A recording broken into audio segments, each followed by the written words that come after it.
Kalian sadar nggak? Gara-gara masalah ijazah palsu dan juga masalah purnawirawan, kita itu jadi cuek sama masalah si Hasto. Udah nggak ada lagi yang mau bahas masalah si Hasto. Hah? Kok gitu sih kalian? Hah? Mentang-mentang ada yang baru, yang lama dilupakan. Padahal yang lama-lama ini asik karena apa? Penuh nostalgia. Dan kalian harus ingat, Hasto itu adalah sumber inspirasi nomor 2 bagi kita. Setelah Amin Rais. Aduh, kalian ini memang jujur aja aku bilang. Tapi aku tanda tanya, iya kan? Kenapa masalah ini ya begitu mencuat ke permukaan, jadi lupa kita sama PDIP? Aku agak curiga ini, apakah ini adalah pengalihan isu? Kok arahnya ke situ ya? Aturannya kita mau belok kanan, kok tiba-tiba belok kiri? Padahal di depan itu udah ada rambu-rambu kalau ke kanan ke Pekalongan. Kita malah ke Brebes. Bukan Brebes, Pung, Brebes. Brebes. Aduh, dan tahu enggak kalian ya? Aku mau bahas masalah si Hasto dulu. Kalau kalian mau bahas ijazah palsu, bahaslah. Kalau kalian mau bahas masalah purnawirawan, bahaslah. Karena bagiku tuh sebentar lagi udah mau selesai. Dan saatnya back to nature.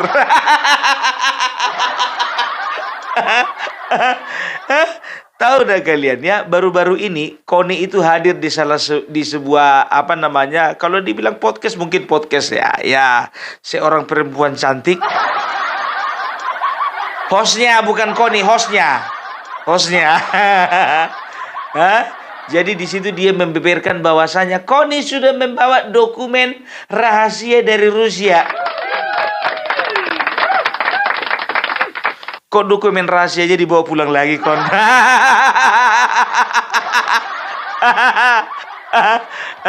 Kenapa dibawa pulang lagi? Nggak tahan kau?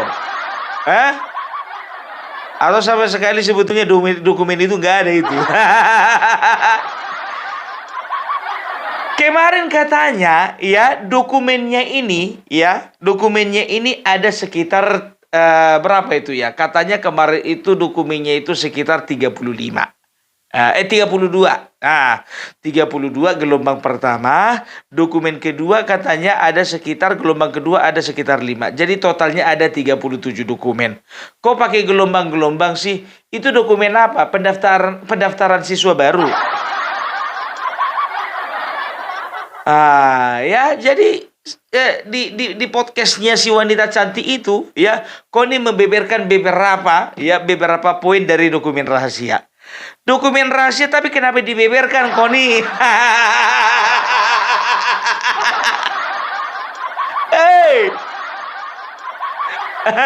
Gak usah mengada-ada lah, bilang aja memang gak ada dokumen itu. Coba bayangkan kalian, katanya ada 37 item ya. Kenapa dia beberkan? Alasannya karena ternyata Ibu Megawati ya mengetahui bahwasanya selain Koni dan juga selain dari Hasto, ternyata ada orang PDIP lagi yang memegang dokumen tersebut. Sehingga kerahasiaannya udah nggak bisa dijaga lagi.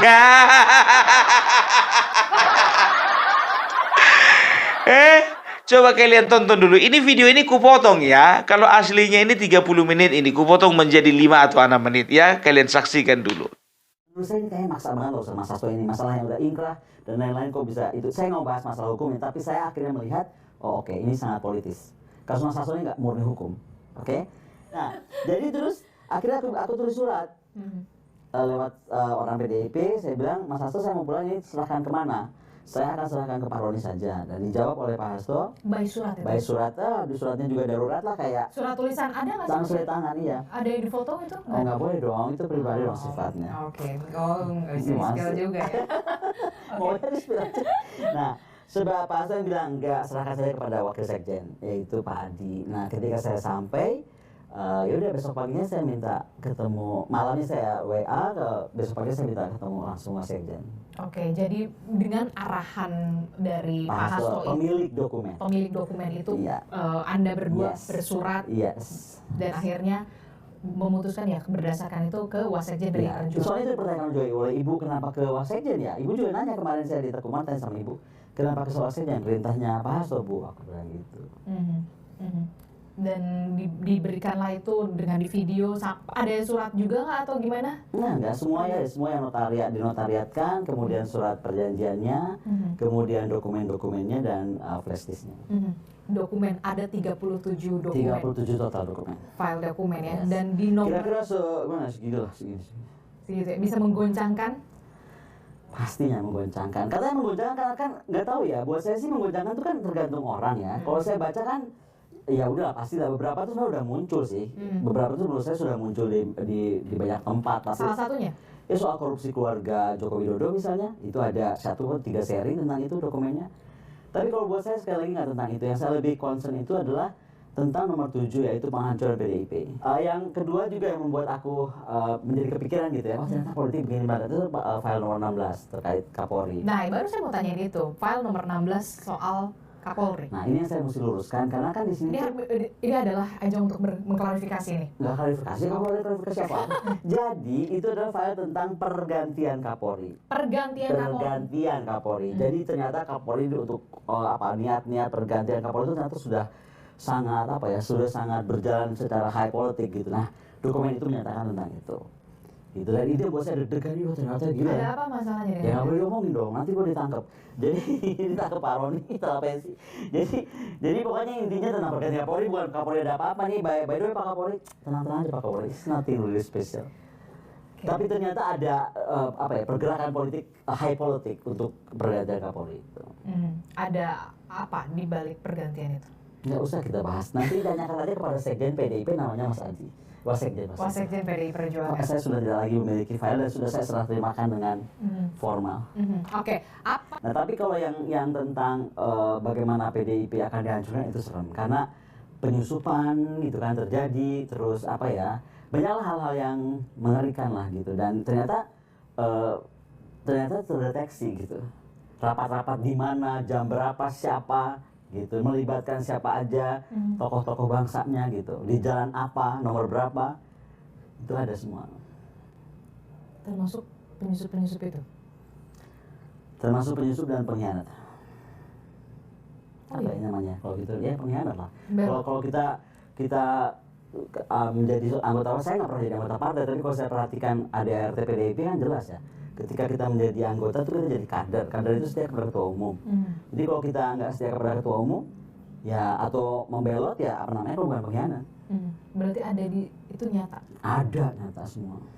Dan Anda tahu itu siapa? Tahu. Jadi kan kalau lihat orang ini, oke deh gitu. Warawiri di media ini. Warawiri. Oh iya? Yes. Hanya 1 orang, 2 orang, 3 orang? Ada berapa orang, tapi ketika saya sampaikan kepada ibu langsung bilang, saya tahu. Saya sudah tahu. Ibu tuh kan matanya juga, kalau saya aja punya, kalau saya punya dokumen dengan mata yang banyak dan menjadi dokumen, apalagi seorang ibu bangsa Megawati Soekarno Putri dan kupingnya lebih banyak, tangannya lebih banyak, matanya lebih banyak kan pasti. Gitu. Jadi ketika saya sampaikan ibu, tidak terlalu terkejut. Iya, ini dia menariknya seorang ibu tuh ya. Nggak pernah terkejut, gue juga heran. Ibu tuh tenang banget ya. Ada berapa? Kan kita nggak nyebutin nama. Ada berapa? 5, 10? Nama-nama besar itu. Di yang file nomor 3 itu sekitar 5 orang. Kau tahu ini cerayam ya kayaknya. Top 5 kan, belum top 5 kan? Top 5. Di file nomor 3 ada sekitar 5 nama besar gitu. 5 nama besar di tubuh PDI Perjuangan? Enggak. Di belantara perpolitikan, high politik Indonesia. Berarti bukan hanya di PDI Perjuangan, itu di luar. Ini kan nggak tentang PDI Perjuangan. File-file ini kan tentang tadi macam-macam. Jadi memang itu tidak di dalam tubuh PDI Perjuangan, tapi di luar itu. Iya. Tapi di dalam sistem pemerintahan. Di dalam sistem pemerintahan. Panglima nggak disebut sama sekali. Ya, aku berharap ada Panglima soal undang-undang TNI. Apa sih nih gitu kan? Gak ada, padahal itu aku pengen tahu sih. Itu dia. Nah, apa yang pada saat kemarin Ibu Koni ke Taku Umar, selain soal tadi Anda menyebutkan ada beberapa nama dan segala macam, beliau juga tidak terkejut dan segala macam.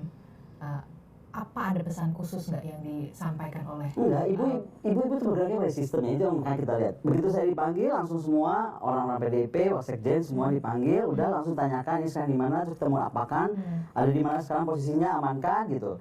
Udah, kalau saya cuman oke, saya sudah tahu, terus ibu cuman bilang bahwa ya of course terima kasih saya sudah menjaga dokumen itu baik-baik kan, nggak sama sekali saya bocorkan gitu. That's it. Udah kan? Udah kalian dengarkan tadi kan? Ada dia dokumen nomor 1.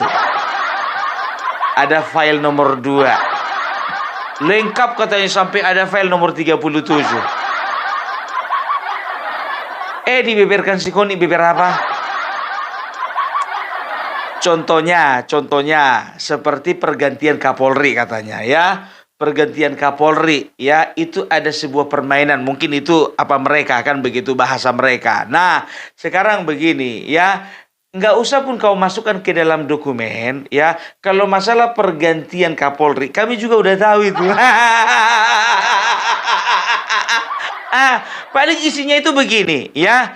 Kapolri Listio Sigit seharusnya tidak layak untuk diangkat menjadi Kapolri. Karena apa? Karena sebetulnya masih ada senior-seniornya yang lebih layak untuk menempati kursi sebagai Kapolri, kan begitu. Kalau itunya bahasanya di dokumen itu, nggak perlu dirahasiakan, nggak perlu dinotariskan. Udah dari dulu orang udah bisa jawab, udah bisa ketebak. Lagian juga untuk apa dirahasiakan ya? Kalau bicara tentang pemilihan Kapolri ya, kan tidak ada, dari dulu tidak ada undang-undangnya. Kalau misalnya pemilihan Kapolri itu harus misalnya harus letting tahun sekian, letting tahun sekian, letting tahun sekian. Atau ya, biasanya itu kalau memilih Kapolri dan juga Panglima TNI itu biasanya yang setahun atau 2 tahun menjelang pensiun. Kan nggak ada. Yang namanya pemilihan Kapolri dan juga Panglima TNI itu hak prerogatif dari Presiden. Ya, hak prerogatif Presiden. Kenapa jadi kalian yang bahas? Suka-suka Presiden dong. Mau letting tahun berapa kek? Mau masih banyak senior-seniornya kek?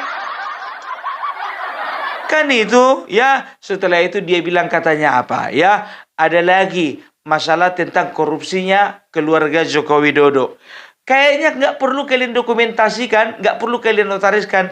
Isu itu sudah mencuat ke permukaan dari kemarin-kemarin. Dan sampai sekarang satupun anggota keluarga Bapak Joko Widodo nggak ada yang dipanggil KPK, nggak ada yang dipanggil kejaksaan. Malah yang ngasih dokumen itu yang dipanggil KPK.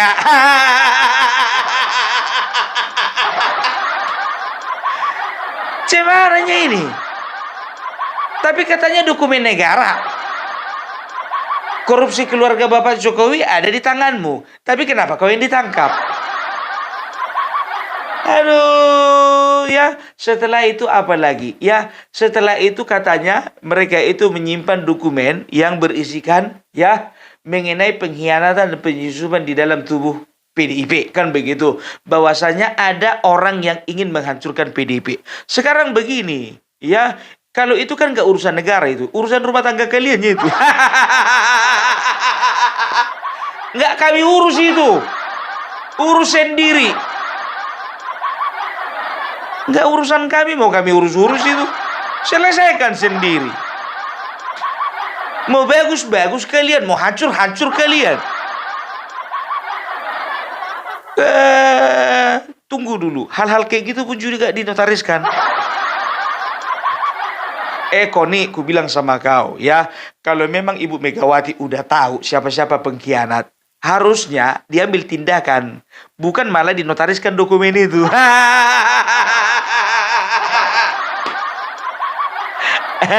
Ada sekitar 5 orang. Orangnya bebas keluyuran. Begitu saya tanya sama Ibu Megawati diam aja, dia udah tahu.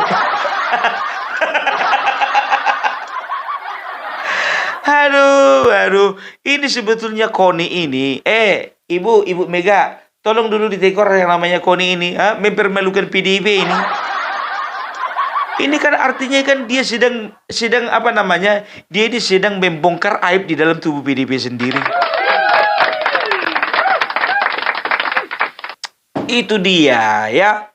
Jadi jujur aja gue bilang, sekarang kita berpikir logis dulu. Kalaulah misalnya dokumen itu memang benar-benar ada, ya, dan dokumen itu bisa menyelamatkan si Hasto. Udah berapa kali sidang, kenapa dokumennya nggak dibongkar? Menunggu bung waktu katanya. Alasan. Nanti ini akan meledak, alasan. Meledak sampai masuk penjara si Hasto, meledak pun enggak. Jangankan ledakan, mungkin isi dokumennya ini semua suara kentut. Kedengaran terjepit dan juga bau. Gitu, nggak ada yang terlalu bahaya dari dokumen tersebut. Itu dia, ya. Kemarin si Koni bilang apa? Yang megang dokumen katanya cuma si Hasto sama si Koni. Nah sekarang makin ke sini katanya ada lagi orang PDIP yang punya dokumen tersebut. Nggak konsisten apamu itu, beritamu itu, Koni. Informasimu itu nggak konsisten. Kalau mau bohong itu diingat kapan kau catat itu, kapan kau berbohong. Tanggal sekian aku bohong soal ini. Tanggal sekian aku bohong soal ini. Tanggal sekian aku bohong soal ini. Itu ya, itu dikata kalau ditanya orang, kira-kira bisa nggak tahu bocorannya seperti apa? Nah itu kemarin itu waktu Mas Hasto lagi pakai baju ungu kan udah bocor satu. Berarti percuma lah dinotariskan itu. Iya kan? Itu dia. Ya, tapi aku jujur aja aku bilang ya kan, belakangan ini aku tengok perhatian orang udah nggak sama Hasto dan juga partai PDIP lagi, ya kan? Dan juga orang mengalihkan perhatiannya ke ijazah palsu dan juga ke masalah purnawirawan, ya kan? Aku curiga ada pengalihan isu ini. Yang sebelah sana di crawling, yang sebelah sini bikin rusuh dulu biar gak usah terlalu terpusat perhatian masyarakat ke sini.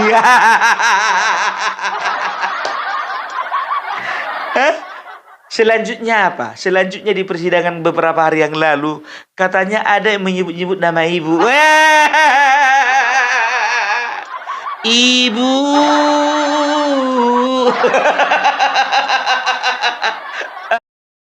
Ibu muncul dalam sidang lanjutan terdakwa Sekretaris Jenderal PDIP Hasto Kristianto di Pengadilan Tipikor terkait kasus Harun Masiku yang tidak ada ujungnya.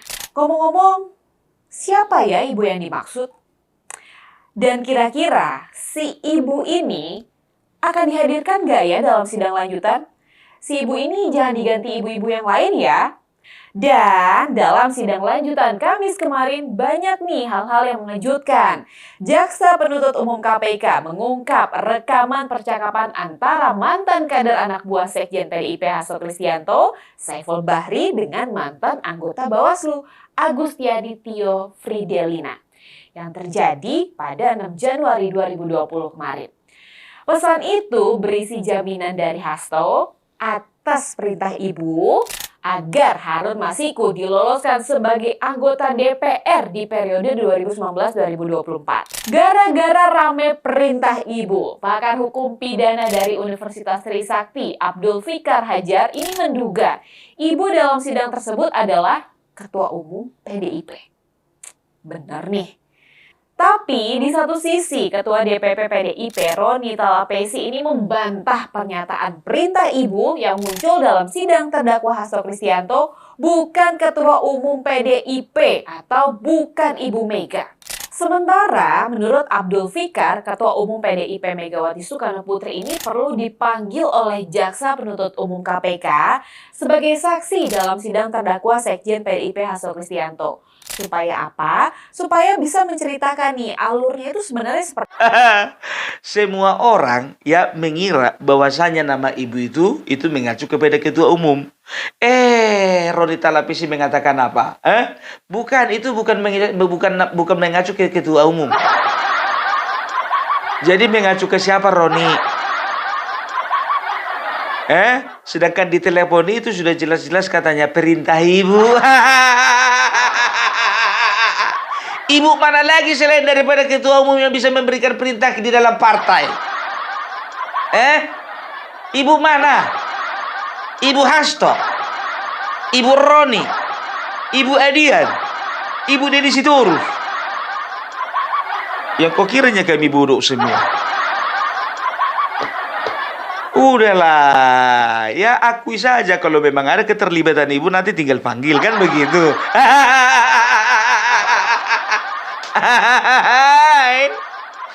Yang jadi pertanyaannya, kenapa untuk masalah receh begini ibu juga harus turun tangan?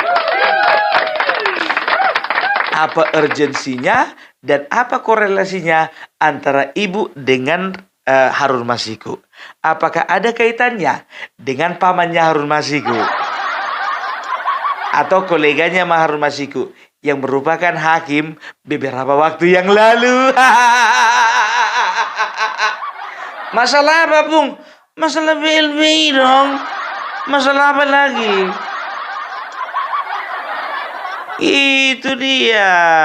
Ya, jadi tolonglah dulu ya. Jadi jangan kalian itu maling teriak maling, dinasti teriak dinasti, diktator teriak diktator. Kan begitu.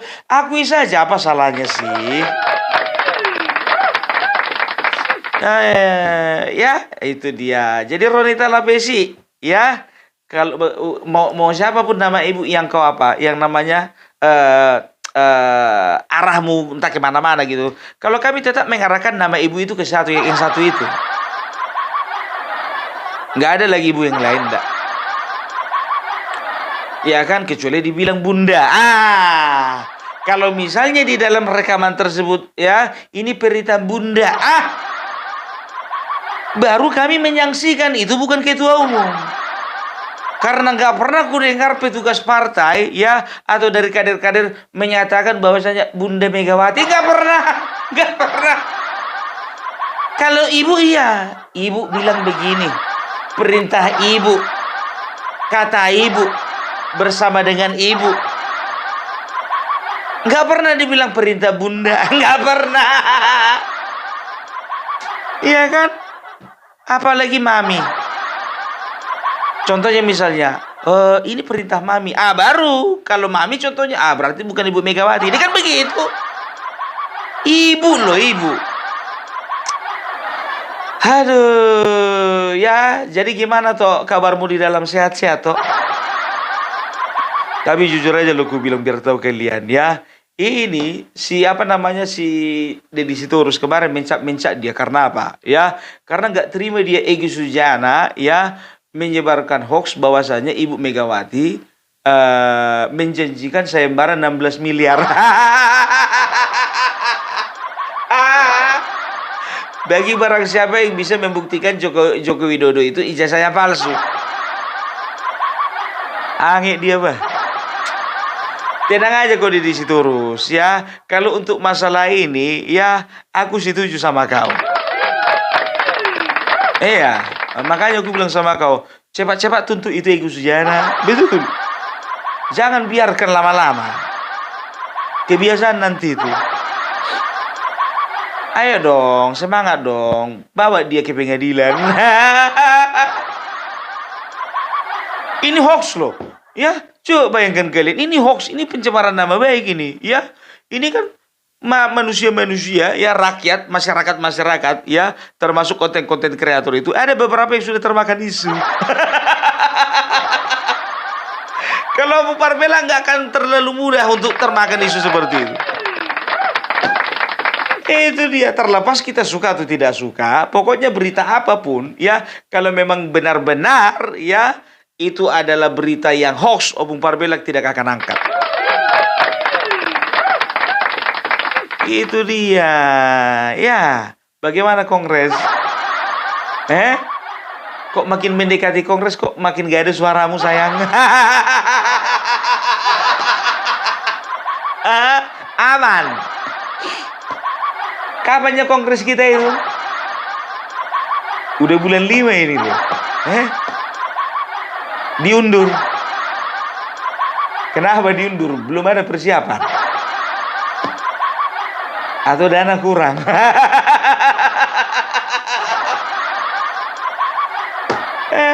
Jadi orang ini biar tahu kalian, diundur lagi kongres katanya. Kalau aku yakin. Masalahnya bukan dari masalah eksternal, masalah internal.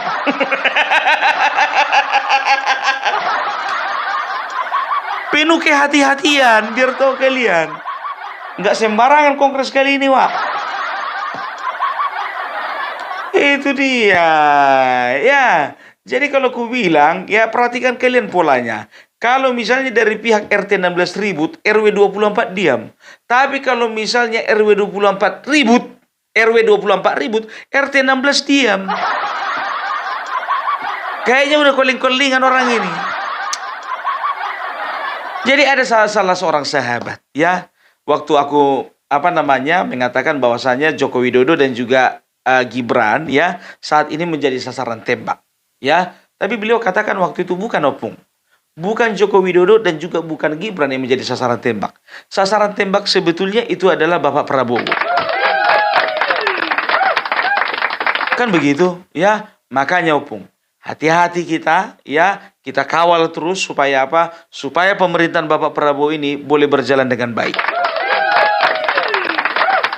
Itu dia, ya. Jadi masalahnya di situ, gitu, ya. Maksudnya gimana sih, Pung? Begini, ya.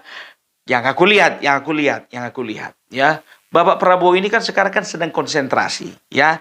Konsentrasi yang pertama, ya, menjalankan program. Yang kedua, ya, menjalankan keberlanjutan dari Bapak Joko Widodo. Yang ketiga, ya, beliau itu sedang berusaha keras bagaimana bangsa Indonesia itu boleh bertahan, terlebih lagi bersaing dengan dunia luar, dengan negara-negara asing, kan begitu. Yang keempat, ya, beliau itu sedang berusaha, ya, mempersiapkan bangsa ini, ya, untuk menghadapi tantangan-tantangan ke depan. Karena kita sudah tahu bagaimana respon Amerika terhadap negara-negara lain, ya, dan juga Indonesia saat ini sudah masuk ke dalam salah satu blok, yaitu BRICS. Kan begitu. Sementara waktu kemarin-kemarin kita tidak masuk blok manapun. Nah, ini menjadi sebuah tantangan tersendiri. Nah, ini kan pekerjaan dari Bapak Prabowo ini kan semakin berat. Kan begitu. Nah, apalagi kalau berbicara tentang hilirisasi, ketahanan pangan, peningkatan sumber daya manusia,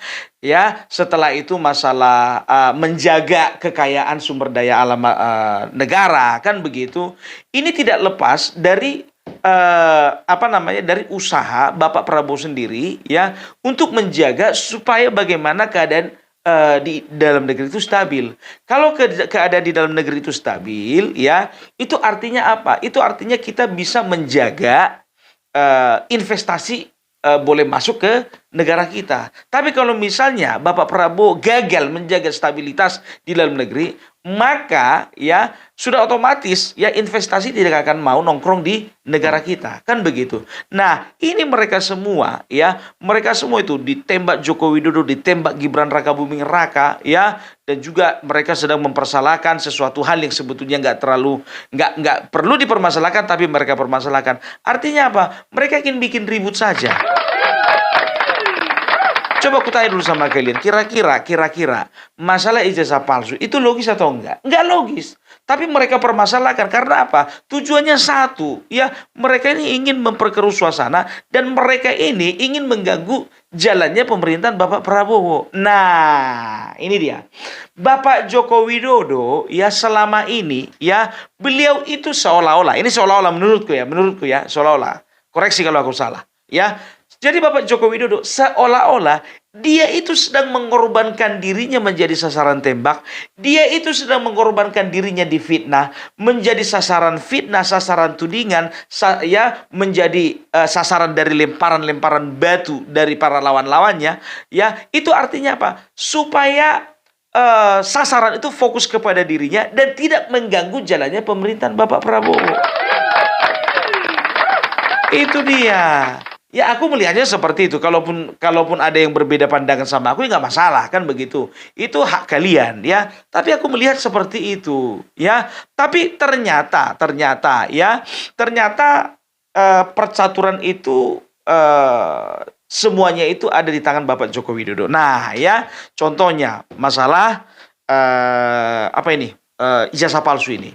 Ya, dari kalau nggak salah dari tahun 2021, ya beliau juga masih menjabat sebagai seorang presiden. Ya, ketika itu beliau tahu ya siapa orang-orang di balik penudingan ijazah palsu ini. Tahu ya, tapi demi menjaga stabilitas ya ya dilakukanlah pembiaran gitu kepada mereka semua. Karena apa? Ya, karena ketika mereka nanti contohnya diambil tindakan, maka mereka akan playing victim dan mereka akan menarik simpati dari masyarakat, kan begitu. Nah, sekarang ya tidak ada lagi